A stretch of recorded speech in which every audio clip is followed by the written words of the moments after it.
even though I can have that positive mindset, doesn't mean it's going to be well every day. Stuff is going to happen, and I need to be equipped to handle it. It's just part of life. I have those struggles, and each moment, all the tools that I use, sometimes I have that block where I still fail. So it's okay to admit this because I think I've done pretty well, but I want people to know that life is not just you at the top all the time. You're going to be at the bottom, and maybe for a moment. They say you can be a hope dealer or a hope stealer, right? So I want to be a hope dealer. I just punched that into YouTube one day, and a TED Talks came up about it. There's a lot of them, and I want to give hope to people. When I do that, it holds me accountable. I can't go into that isolation and not show up. People want to see me. So that's what those guys reminded me that, hey, what I have to say is important. That's why we made a school collab. Check this out. I went to 3 graduations in 2012, 2013, right? Smart people, doctors, top of the line, but they were so boring. And that's why I won't say their names. And people were asleep. So what they had to say, it didn't get out because they were so boring. And I said, dude, you got to get your degree because other than that, you're not going to get invited to talk to anybody. You may have something to say, but nobody's going to invite you. But now I can do a podcast and people may hear me. But back then they couldn't. They didn't have podcasts then. They were asleep 5 minutes in. You seen it, right? Yeah. But you had a question for me. Yeah, Ashley, I do need to get to something that I really want to ask you about, but you talk about so much stuff that it gives me another question to ask you before I get to that question. I like the fact that you're talking about doing the work. I love when people who are on this journey, and it's all a journey, and we'll forever be on it. But I love that you're making it very clear that it's not now that I've jumped over a few hurdles and I've gathered up my self-esteem and I've helped myself and I've improved, I'm still in a process of growing and learning, even though you're helping others, but you're helping others while you're still helping yourself. Yes. And I love that. Do you know that 85% of adults have low self-esteem? I believe that. So that means we have leaders that are leading and deep down inside they're hurting. That stat always amazes me. So that means I may have a leader that's giving me leadership stuff. They don't know who they are. They try to give back and have empathy for their employees. They can't do it. And then, too, you have people that are in leadership positions who have low self-esteem, and that's why they end up micromanaging and trying to control people so they can demand this respect, where people should just respect you because you're respectable. Yes, yes. But if you have low self-esteem, you're going to try to force something that should come naturally. So, well, hey, here's what's so funny, right? So when I'm at work, I want to be professional. I'm always kind of looking professional, right? Got my glasses on. Shout out to my man, Eric Shaw. I don't even know where he's at now. This guy told me back in 86, carry your books up high, you look smart, right? So I carry my briefcase high. Every book I carry it high, right? Up under my arm, I carry it high. So when we're in these meetings and people are getting ready to curse and say, we're sorry, Mr. Sampson. Like, you don't think I curse? Don't think I do anything? I'm like, you guys got to be crazy. I did struggle with alcohol. I don't struggle with alcohol no more, even though I'm so happy I talked to you today. I'm drinking me a glass of Woodford Reserve. A glass, because I can't drink 2. If I drink 2, I won't be able to iron my clothes tonight. And I'm going to smoke. I already showed it to you again. I'm going to smoke my cigar and celebrate. We just talking about me. I know you done did stuff. Can we talk about you for about 5 minutes? No, we can't talk about me. I got a question for you. Okay. So you were talking about temptation a little bit earlier and the choices that you make. So this is a question that I have asked several males, and I'm going to ask you. Yes. There's a thing amongst the male species that says women are supposed to wait until they sow their wild oats and grow up and going through their process, and cheating might be a part of that process. It's kind of expected. But then if a woman cheats, it's so painful and the man feels so betrayed. So just to kind of set it up, is the conversations that I've had, I'm the one that's yelling and screaming in the background that says, no, it hurts just as much for a man to cheat on us just as much as it hurt you guys to have a woman cheat on y'all, but there's such a conditioning that have been from generation to generation that women are supposed to expect their man to cheat, and it's just a part of the circle. But my thing is that a woman is not going to tolerate cheating forever. Right. It destroys homes. It creates bad relationships. It destroys so much. And then when a man goes out there and he's cheating, if you get with a woman, most of the time she's going to want commitment. If she doesn't want commitment, then she might be with other men. So you're still getting cheated on. So I know I just threw it all over at you, but I just want to get your take on this whole phenomenon on monogamy and the difference between males and females and how they process this. And how can we kind of get to a better place where we can stop damaging relationships that are important? I like that question. I'm not a spokesperson for men, but I can tell you what I do, right? Because each man is different. And I told you a lot of men are hurt. They don't know who they are. I don't put an age on it, but you have to be mature enough to handle relationships. So, two things, and my wife knows this. That I'm committed to the relationship. I'm committed.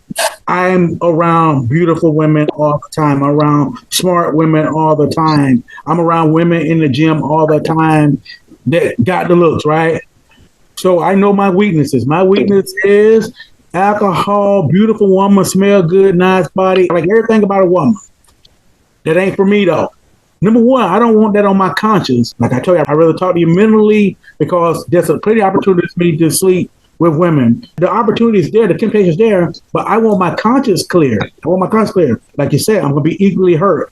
So to back up, when I went off to the Navy, I still had girlfriends down in Georgia, and I had girlfriends for a long time in different places. Went home one time, and the person I cared about, they were messing with somebody else. And my buddy Scott told me this. This is when Scott was living. So I'm like, oh, that's crazy. Man, I'm mad. And Keith Sweat was out. I kept playing, I know that you were cheating on me. So I'm down in Orlando. I go back and tell my road dog in Orlando, man, I went home. The girl messed around on me. He goes, and you're mad? Like, what you mean, dog? He said, all these people you're out here with in Orlando and you're mad? Then it dawned on me. Dude, you're mad because you're hurt. You're hiding it because you're hurt and you're mad because this person's doing something that you were doing. So that's why I tell guys that you got to be at a mature level. You can hide behind excuses. Well, no, I'm just trying to find myself. That's full of crap. Because if you ain't find yourself, you're going to always be in those type of relationships. And I know a lot of guys be mad at me if they see it for telling the secret. Grow up. Make the commitment, and if you don't want to be in it, just tell us straight up. Say, you know, I'm not rude myself, so I can't invite you in. That's the only way I know how to put it. Don't use that for a relationship. Just say, hey, be mature, be committed, and know your temptations. I used to go watch UFC fights, right? At 12 o'clock, get ready to make it home. And they're like, hey, dog, just stay, eat some more wings. What you doing? I said, oh, no, I'm not going to be out here and get in trouble because I ate some wings, I drank an extra beer, and I end up somewhere I don't need to end up. Like I say, I cannot be alone around beautiful women that smell good. If they're my friends, I will be because I'm able to control myself. I'm able to talk about different stuff. If the only thing you can talk about is, I call it superficial stuff. So you can't have a conversation with a woman. And then if you're in a relationship with your significant other, then they know you ain't talking about nothing but sex. If you can talk about many things, if you got other things going on, they know, like, oh, yeah, no, he's talking about real stuff. Now, does that mean that women are not going to be attracted to you? Yeah, they're going to be attracted to you because now you have a quality that a lot of guys don't have. But it also brings that circle that I'm going to respect that man, you know, because he's honest with me. What I'm giving right now is what worked for me. But I've been around the world, though. I've been around all the world. I've been to, me and Makisha talked about this. I've been to every continent except for Antarctica. I've been to a lot of states. So I've seen a lot of women. I've seen a lot of guys. So I think the tried and true method worked, but I wouldn't write a book and document it. I wouldn't do my own podcast on it. But you got to be mature. You got to be committed. That's what I say. Did I answer the question? Did I dance around it? No, that was good. When I have this conversation with men that want to harp on the pain is different between a man being cheated on and a woman being cheated on, and I'm like, no, it's not different. One thing is that women see good looking men all the time as well. So you kind of talked about beautiful women. We're human. There are people who are going to look nice and sometimes nicer than the person that we're with. But it's all a choice. I mean, a man has to make a choice to not allow another woman to come into his relationship and to sabotage it. Women have to make choices to not allow a man to come into her relationship. Let's just say, for a woman, if your husband, y'all are not getting along, and then you have Rico Suave over here, and he's talking about, you look nice today, you smell good today. It's all a choice. It's a choice for everybody. She has to still choose, no, Rico, I'm committed here. Yeah. And here's the prime example. So my wife is the executive director of KSAP Black Student Union. Anywhere from old men, young boys, they want to be close to her. And like, your husband don't care? Yeah, I care, but I want my wife to look good. I want her to smell good. So at the end of the day, you got to have family values too. It's not just, oh, well, we're married, I got to do this. The paperwork is just whatever it is. The commitment is that you stood in front of the people, stood in front of the pastor, stood in front of your mom and all these people. So it has to mean something. If somebody just can come in and interrupt it, because you're going to have trouble. If you're in a relationship for a long period of time, you're going to have problems. You're going to have things that you're not going to agree with. But does that mean you just roll out? And that's why when I talk to guys at work, they be like, man, dude, you solid. Because they be like, I won't do this. Well, guess what? You're going to end up single. Like, yeah, you're right. And so that's what be so funny, because the wives, they always want to come talk to me like, hey, I ain't saying nothing bad about no dude. They just got to get right. So I got to tell you this story, Colette, though, right? On my 24th birthday, I went to this place in Connecticut, and my buddy went with me. And him and his wife, they were on rocky relationships, but she loved me. I couldn't do no wrong in her eyes, even though he was married, I was single. So that night, the guys in the club, they got mad. And you probably see this big cut across my head right now. They hit me with brass knuckles, right? Head started bleeding. We had to fight our way out the club, right? My head is like Dusty Rhodes, the wrestler, right? Bleeding, all this. So we got to fight our way out. Well, so he goes home. He's knocking on the back window. Let me in. Sam out here bleeding. They call me Sam because my last name's Sam. So they don't call me Darius. Call me Sam. Sam is out here bleeding, and he's bleeding bad. She's not opening the door. He's like, open the door. Just look outside. Sam is out here bleeding. So she pulls the curtain back. She starts screaming, what did they do to you? She pushed him out the way, and she's practicing nursing at the time. She lays me on the floor. She's trying to stop all this blood from coming from my head. Me and him just talked about the story. It is so funny because he said, I know, man, if you wouldn't have been there that night, I would have got in the house.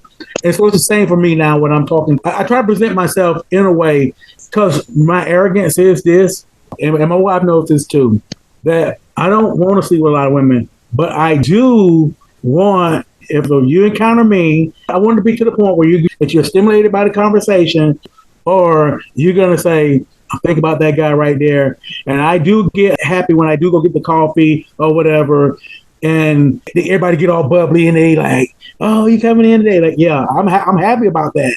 But they know I'm not going to do anything, though. I'm innocent. You want your presence to make a difference. Yes. I do. And it's excited me. And then my wife, like, one time we was out eating, she said, come touch your shoulder one more time. I know something. Because they always feel like they got to touch me, or they got to rub, or they got to be bubbly. And they don't know they're doing it. Hey, I'm innocent. I ain't do nothing. I didn't glance over. I didn't slide my number. I didn't do nothing. Yeah. So I think you have to have some type of charm, some type of chivalry. And it's not just with beautiful women. I do it for old ladies, little kids. And one time, this older lady, she had a big TV, and I helped her out. I wasn't married then.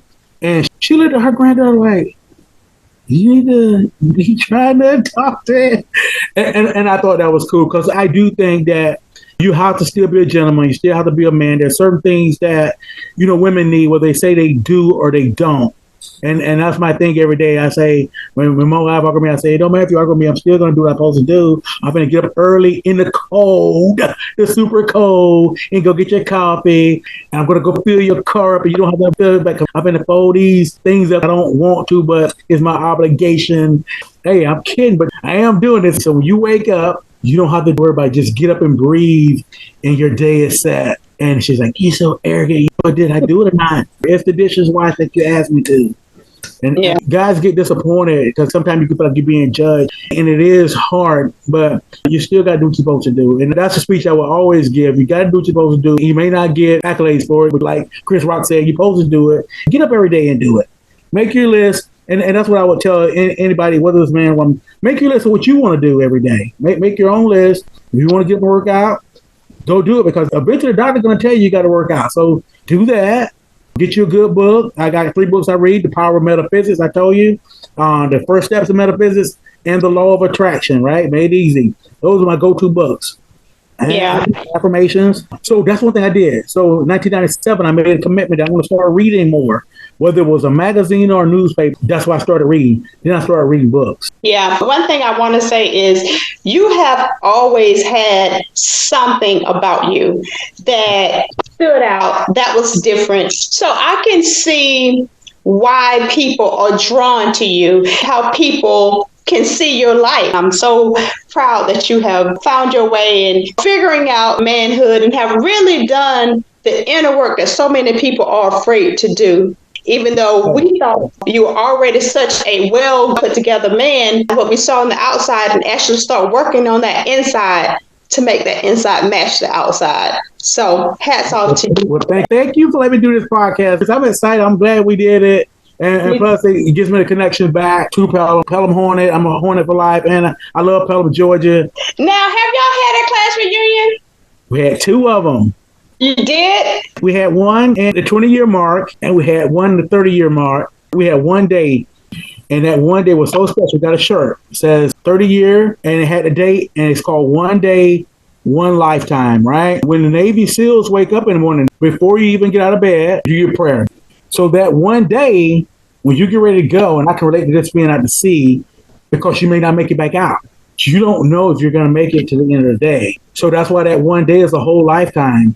And they use that again. We got pictures of it, blue and gold. It was in Camilla. A lot of people see me when I go home, but I was hidden. I don't have Facebook. I got to show you something. The reason why people couldn't find me, this is my flip phone that I had up until 2 years ago. This is my phone. And everybody like, hey, I can't get in touch with him. It don't even ring. I have to see the name come across.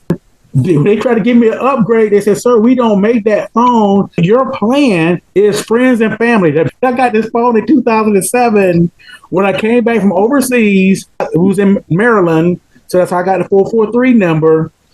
My wife wanted a new phone to start the business, the 501c3. She says, well, you got a good plan. We need to get on your plan so that we can have a cheap phone. And so that's how I ended up getting the Android. Other than that, this will be my phone. Can you flip it for me? Yes. That's it. Oh, it's so nice. Don't you want one? I keep it so when they come back in style, though. It's not going to come back in style. Is that like a Nokia? It is. It don't have a name.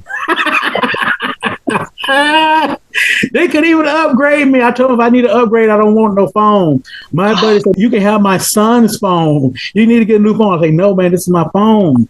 You need to put that flip phone away. No way. I don't even know how to use the phone, really. I'm getting better, because I'm around kids, and they show me how to use it. Shout out to my nieces, Shay and Drake. They say, Uncle Darius, you got to get a phone. So I'm glad I have the phone now. Because it lets me get connected. I'm not a person that talks much, so connect quarterly. It's called check on your bro. I'm coming down that way next year. Coming to Atlanta. Okay. I saw your sister last time I was in Atlanta. Her and my sister are close. Let me know. Brother every time. Your brother, he's 88 too, right? 88. Shout out 88. Shout out to 88. I know all my classmates, 113 of them, from Walter Allen Jr. to Denise Yates, the A to the Y. Walter, that's my boy. I see him every time I come home. He had his birthday November 12th. And God granted, if I open a cigar lounge You're going to get an invite when you come out. I don't know if you can smoke. A lot of people don't. I took my sister. She say, I can do the cigarette, but I can't do all that smoke in my hair. So this is a terrible habit, but I did like it. Please invite me out. I'll definitely come. Okay. So you give me enough notice. Okay. Well, it was such a pleasure talking with you, connecting with you again. Thank you so much for coming on. I appreciate it.